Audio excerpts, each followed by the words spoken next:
Team Global, what's going on? It's your boy Lil AJDRE, and welcome back to another very special episode of Boss Talk, you dig? And today, I got another Arizona great. He's doing amazing things when it comes to real estate, but not only real estate, he's doing something called making a difference. You know what I'm saying? Where you're paying for, and I'm gonna let you kind of break this down and tell the crowd more about this. But I just want to give a great introduction to Brandon, and I want to say thank you so much for being on Boss Talk and kind of sharing your story, what you do and how you do it on here for the people, man. I really do appreciate that. Thank you. It's a beautiful day here in Arizona. I'm Brandon Macon, and I met you just a little bit ago hanging out here, and one of the things I like to tell people is I don't watch much TV, music, I don't do the entertainment much, and I just started getting into it. And the reason why is because the best stories that I've heard are the ones when I meet random people like yourself. Yeah. And just hearing your story, I was like, I was getting inspired to continue to do what I do, and that's what's happened to me throughout my life. I've had the opportunity, the great opportunity to meet so many amazing people throughout the world, speaking in different languages, and I'm able to pick up each one of these little seeds from everybody and make my story. And so it's been really interesting as the last few years I've been reflecting on life and like, what is it that I've done and how I like doing it, what is it I really enjoy and what I can do with the rest of my life. That's something I've noticed how each person has had that effect on me. So it's been pretty awesome. So where does your story start? Where does everything start for you? Yeah, so I was initially born in Chicago. I never met my real father. You know, one of the stereotypical black kids born in Chicago, supposed to be a statistic and everything like that.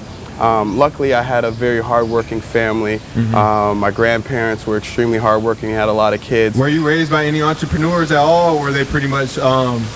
They were entrepreneurs. So my grandfather and his brother started a cab stand back in the day before you could get loans to even the black people. It's crazy. My grandmother used to make jewelry and little medicines and all kinds of stuff. He used to hustle that on the side. And I tell people that exposure is key. See, not a lot of people are exposed to enough when in their upbringing for them to know there's more out here than what's going on right here. I know a lot of people, I'm from Detroit, so I know a lot of people aren't even aware of the normal day-to-day. Like, one simple thing is the weather in Arizona gives you the psychology to literally do what you want. I'm a firm believer in this. In Detroit, we had like 2 weeks of clouds. Cloudy days. So to come here and there's sunshine every day, it makes you want to get up the same way in Detroit when it's a nice day, 80 degrees outside, everybody want to put on their clothes, and they want to go downtown, they want to have fun. It's like that every day. So if you change your environment and get exposed to a new environment, or just get exposed to things in general outside of your normal day-to-day, it's going to open up your brains to different opportunities and different ventures that you can take your life to. And man, if you capture one of those opportunities, it can turn into millions and hopefully generational wealth, which we all are trying to generate here today. Absolutely. And so that was one of my first exposures to generational wealth. It didn't quite trickle down the way we wanted it to, but my grandfather was able to create situations where my uncle was able to work for him, and they would have cars and they can drive around and they can make money. And I saw that. I was like, that was really cool to see that happening. But my grandfather and grandmother, unfortunately, back in their times, they weren't educated like everyone else. And even then, the opportunities that were available to my grandparents aren't available today. And social media, let's just throw that one out there. Oh my God, social technology media wasn't amazing. even the same. So that's the one off the bat. Exactly. So I had that opportunity to start off in Chicago.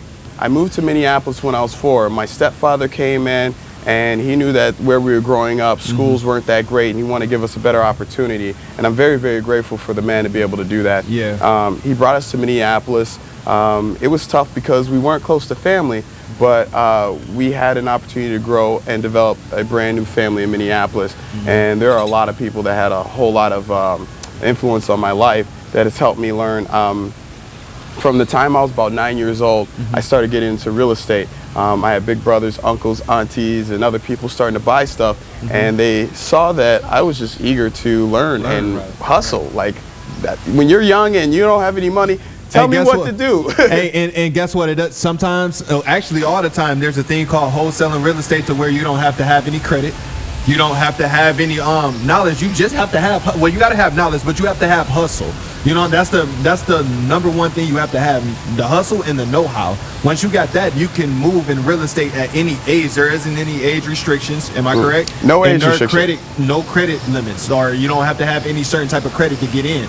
So 9 years old, if you're in the game, you're in the game if you got people helping you. So that's exciting. I do got a quick question.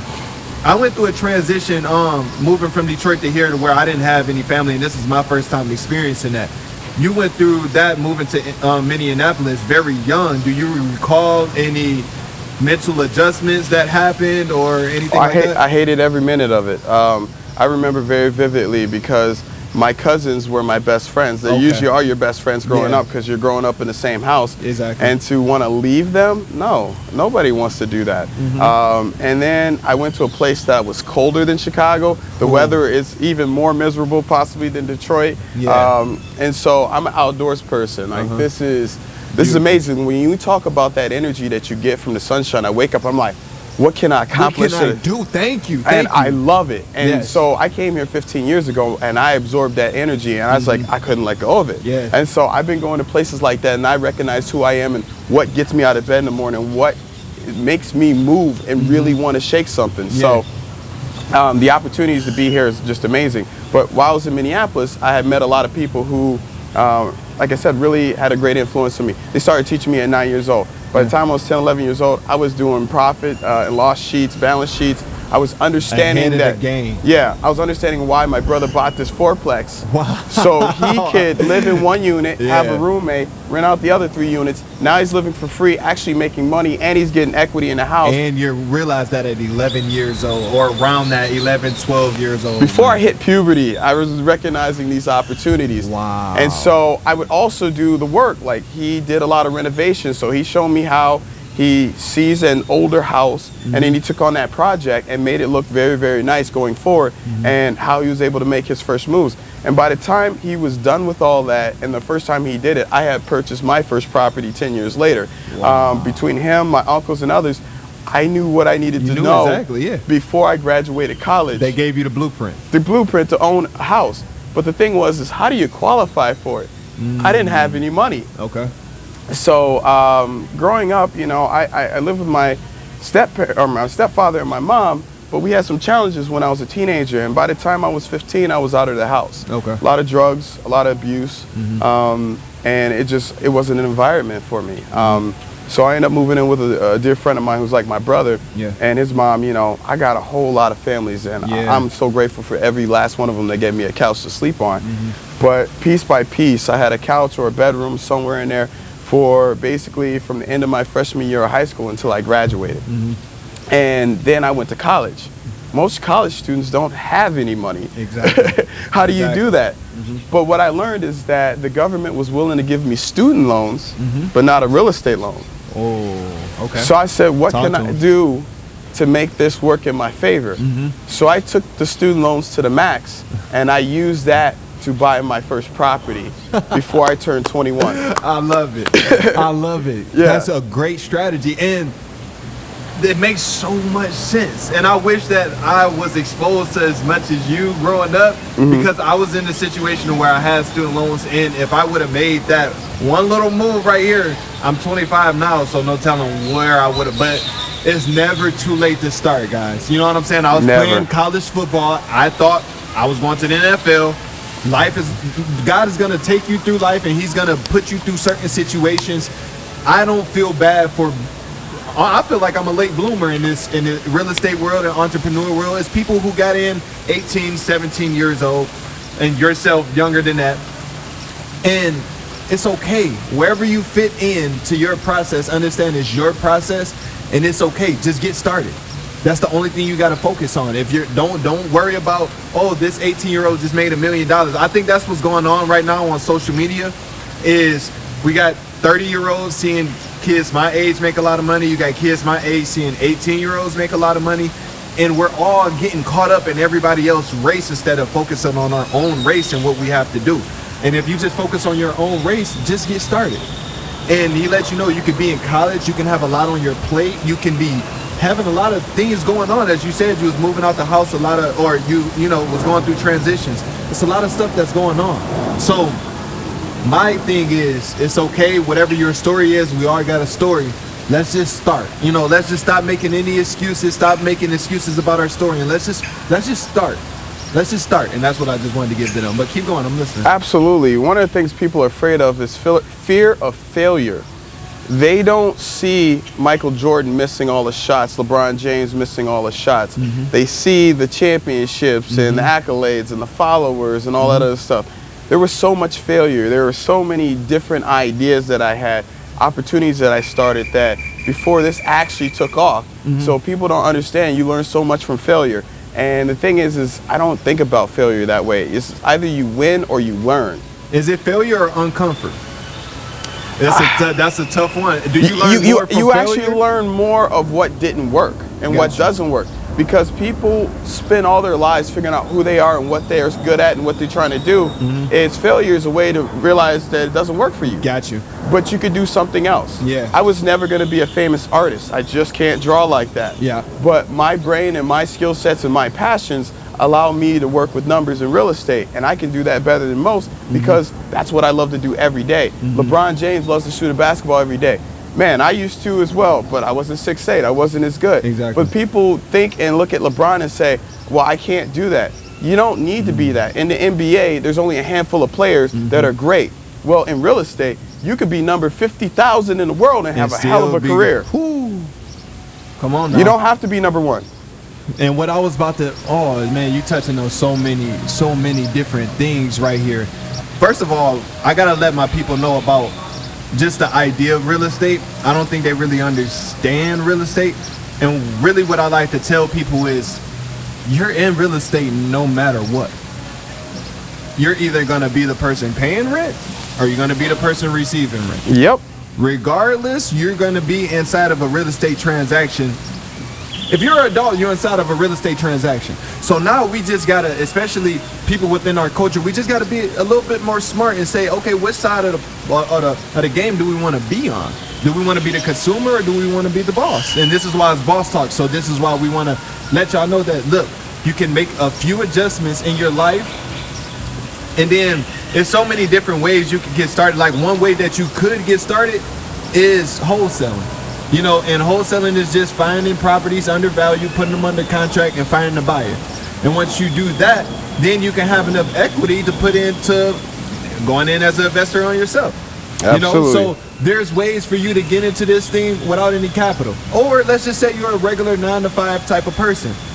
How about we get good at saving some of the money, stop consuming so much, stop going out to, like I said in last video, Tony's, and stop spending money on Hennessy and all of these things that we spend money on in our culture, and let's put that money to the side and let's see how much it can stack up in a year or two, and let's see if we can then go into buy a investment property for ourselves. And once you do that investment property, you could then do a home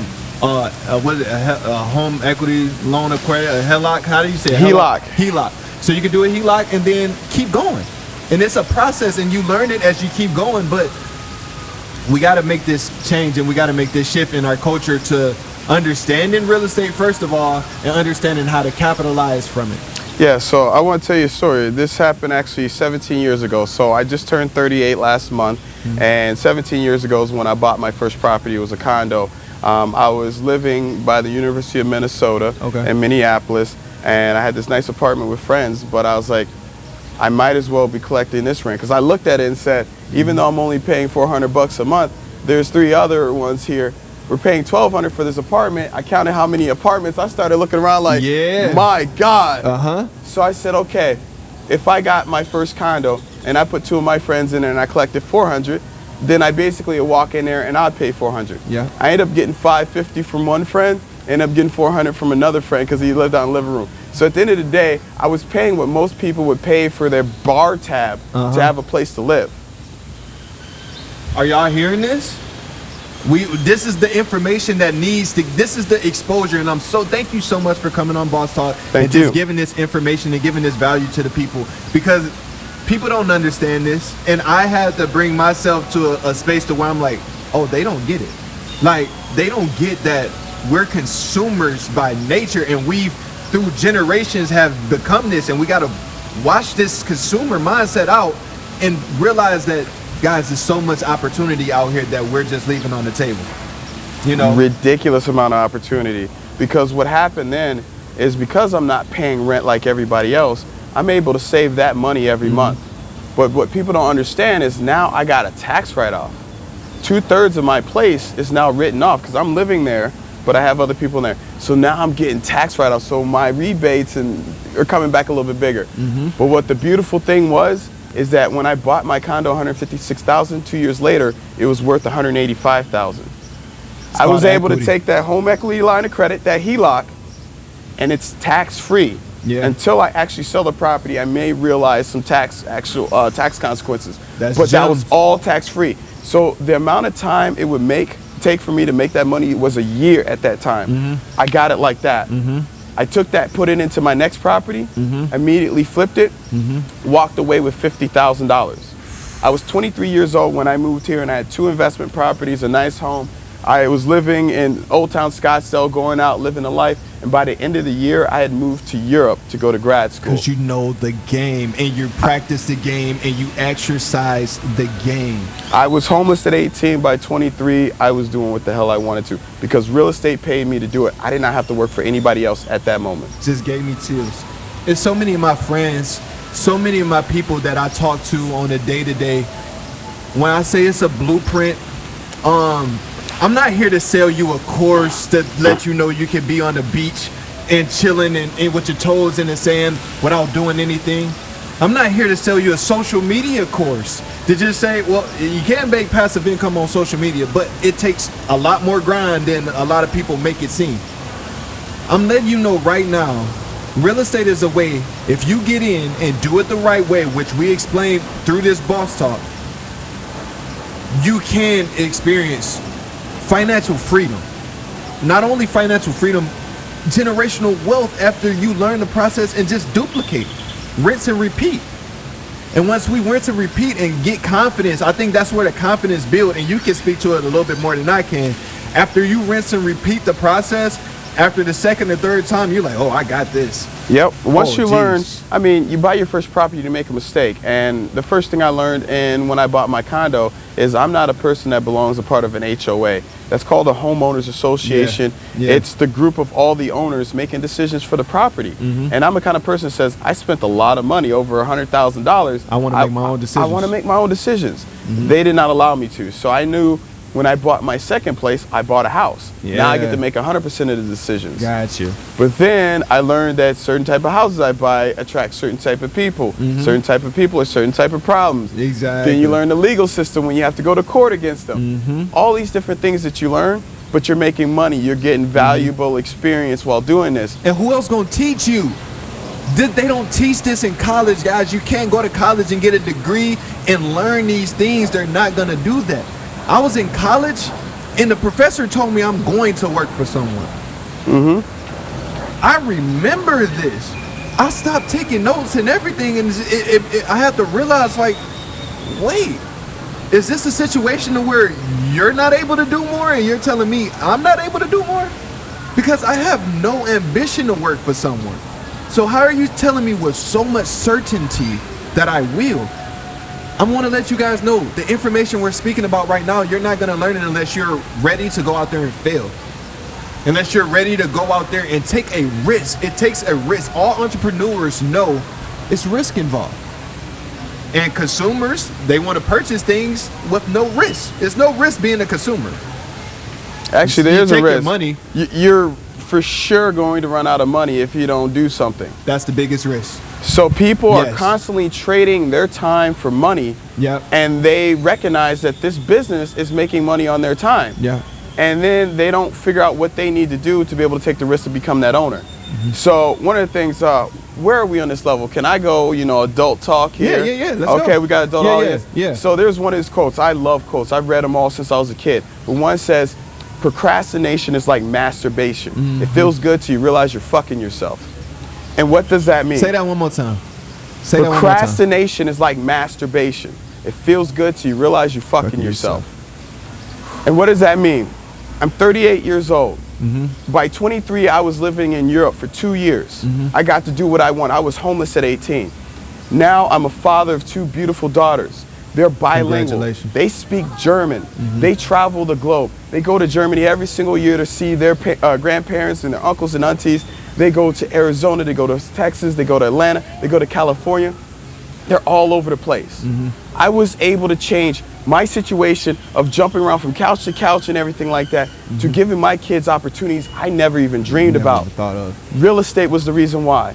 And the reason why that worked out now while I have kids is because I did not party when I was a kid. I was hustling. I was thinking about, if I do this now, if I plant this seed now, it's gonna grow in the future. I said this on my last. People, I'm not sure. Are you you're in real estate? I had a racist situation out here where a real estate agent told me this was a no nigger zone, and it went viral out here. He got fired from South Beach. South Beach, yep. Yeah, he worked for them. He got fired. I just said this on my last podcast. You got to know your stock value. People ask me why I didn't respond to him. I responded, but I let him know, I'm not a dumb black man. You're not about to sucker me into doing something dumb and sacrificing everything that I built. And I feel like you got to know your stock value. And that's exactly what you're saying. You set up plays at a younger age because you knew your stock was going to be certain things in 5-10 years. You knew your value in 10 years. So one thing you got to know is, I guess, it's confidence and knowing and belief in yourself. I know I can do this, and I know I will be here. And once you have that, guys, we can move forward in so many different ways. We gotta get this thing together. But one thing I do want to pull out of that is just know your value. Know your value from the jump. If you want to be a billionaire, get a billionaire mindset and walk that even when you don't have a dollar. Learn it and walk it and breathe it and be an entrepreneur. If you want to be an entrepreneur, breathe entrepreneurship. Breathe it, walk it, and give it out to the people, and soon you're going to see how your life is going to merge as an entrepreneur. But keep going, I'm excited about it. Yeah, so, I mean, entrepreneurship is really just solving problems. What I learned is a lot of things that what people came to me for, what is it they confided in me in. I was very good at numbers, and so a lot of people talked to me about money, and I was always telling them little bitty tricks on how to do it. What you recognize is through high school and college, there's a lot of financial illiteracy. People just don't understand. And I was lucky to have some of my mentors sit me down and say, what's the rule of 72? Well, the rule of 72 is if you have an interest rate, let's say, for example, 9%, it's usually going to take 8 years to double that. And so these are things I was thinking about. How can I double my investment? How can I do this? And I'm doing this before I'm even out the house. This is me inside my foster family's home. And as I continue to use that, that's what I did in real estate. I said, how could I make more money out of this? But what I decided to do is I came in on one side of it. I did the financial side. I worked for banks. I was here at Wells Fargo. I was killing it.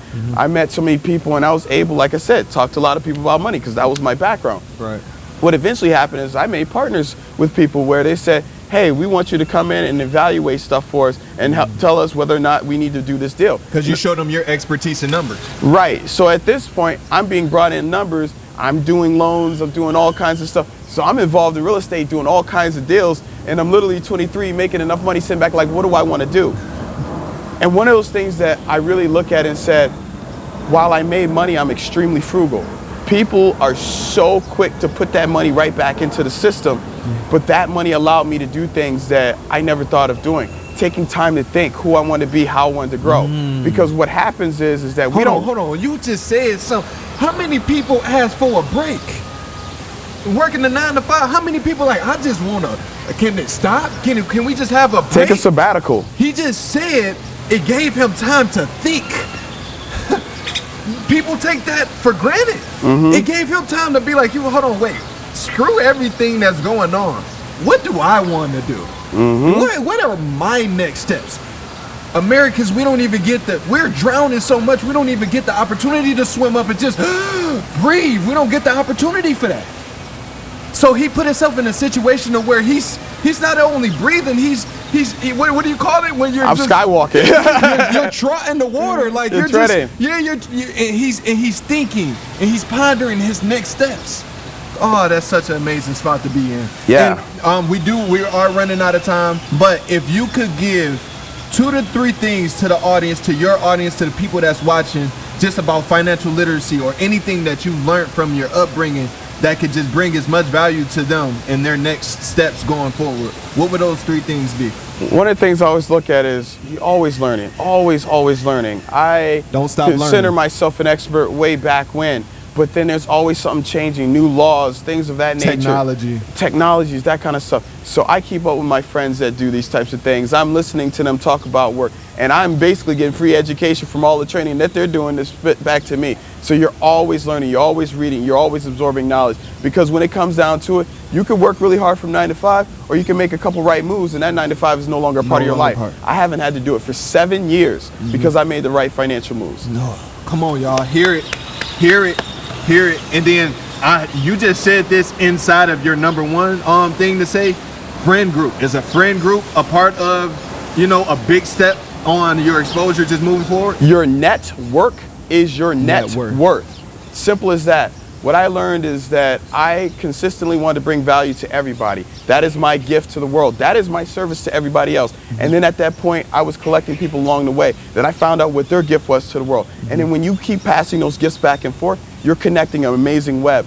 I have been lucky enough to meet so many amazing people, from football players, NBA players, all kinds of stuff. I had Shaquille O'Neal FaceTiming my daughters saying, "Hi Zoe, hi Alani, I'm Uncle Shaq," and I'm still sitting here like, wow, mind blown. Wow, that's Shaq. That's Shaq. That's Mr. Right, he gave it to everybody when I was growing up. Everybody broke so many rims. Yeah, you remember to push off the hey, I broke rims in my room, you know. So, you know, to be able to meet so many people, Gary Vee, all these inspiring people, because I brought my gift and I got to meet them because of it. And I'm like, wow, the world is validating me working hard on my craft because I never gave up. This is my passion, this is my love, this is my purpose and why I'm here. Perfect. And the last thing I want to just say, y'all, is like I said at the beginning, please start. If this doesn't give you the motivation to start and to think outside the box, that's all I'm doing this podcast for. I know my people at home, my mama, she's still into her job, but guess what? She buying stock. Guess what? She just LLC'd her company. You know what I'm saying? So it's rubbing off. It's rubbing off. And that's all this is about. It's showing people from Chicago, from Detroit, from these urban communities. And look, y'all, it's a system to how to build this thing. And I remember specifically being at a point like, how do I make money outside of getting a job and or selling drugs? How do I didn't know. So if this can be a platform that I can help people understand, there's a lot of different ways to make money, and really the one main way I would say is just get in real estate.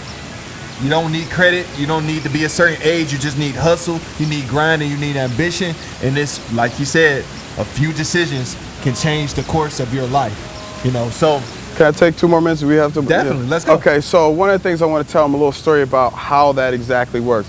So what I done is build up my passion. People know I know numbers in real estate. Now all of a sudden I wake up to phone calls all the time. My phones are busy, my Instagram, all that stuff is just blowing up. But I got a call from a friend of mine. Somebody had a parent pass away. They got an inheritance, $5 million. They have no idea what to do with it. They called me to figure out. Well, then I said, okay, what are we going to do? So $5 million. We go in as agents. Agents are going to make around 6% of that. So we're going to make $300,000 in commissions. I refer this off to my team. I make money sitting off to the sideline. So that's step 1. I'm sitting here making money while I'm talking to you. Then there's my team that set up the property to make sure it's set up for vacation rental. Everything's set up there. I make money while other people are putting the furniture in. That's 2 ways for me making money. I'm sitting here talking to you. And then after that, we're managing and handling all the guests that want to come in like a hotel. That's the 3rd way I'm making money while I'm sitting here talking to you. And then that client is making money passively. They got all those benefits. We talked about taxes. And I help them, then they tell their friend. And it repeats over and over and over again. That's what I've done, and I'm sitting here talking to you while I'm making money. People see that and say, I can't do that. Step 1, step 2, step 3. I've done this for 17 years, but you could do it quicker now with the technology. So yeah, if you guys want that information, you can follow me on Facebook, facebook.com/Brandon D. Macon. Also on Instagram, Brandon D. Macon. Or you can go to my website, makingthedifference.org. You'll find out a lot more information about us. what we're doing here is we're leveraging real estate, my contacts, my business relationships to not only do the good work of business, but when we do well is to go back and help others. Because I'm from Minneapolis, I had a real take into what happened with George Floyd almost a year ago. I grew up 3 blocks away from where he was murdered, and it really hit me hard. And when I put out a post on social media saying, hey, I want to do something to help, I had 6,500 people show up, giving food and water and things like that. Wow. And when I saw the kind of movement I had, I recognized what my purpose was. I'm amazing at business, this is what I can do, but I need to help others. Because not everybody can do what I can do, but these are my people. Not everybody can do what I did. And my goal is to help as many people as possible, and this is my avenue to do so. And this really hits me because I know that there's so many other organizations and things that can do this better than I could, but I don't see it happening. And so when you have your calling, you take that in, and that's what mine is. My purpose is making a difference, to pay it forward, to help as many as I can before my time is up on this earth, and continue to build that up with my family, my people, so that mission continues on without me. And that's so powerful. Thank you so much for being, y'all listen, he real, he's real. If he can do it, it's people out here that can do it. And just please believe, this man is here letting you know, giving all of this value. He just gave me chills. Just letting y'all know that any difference that he can make, please go to his socials. Please go talk to him. He is very open. I met him just by setting up my boss talk. He walked up to me, so I know if he has an open heart for me as a stranger, he'll have an open heart to you. He is a real person that's genuinely on this earth to help you, to help his people. So please utilize him. He's here for any of your help. I'm here for any of your help. If you need connections and can't find his stuff, please hit me up. I will definitely plug you with him. If you ever want to promote anything, want to come in, utilize this platform for anything, please use this as your home. Absolutely. Please use Thank it. you for having me on so Boss much Talk. Appreciate you, for brother. being here, man. Yes, Thank sir. you, sincerely. I don't even know how to end this one. This was a great boss talk. It's your boy Lil AJDRE, and we out here.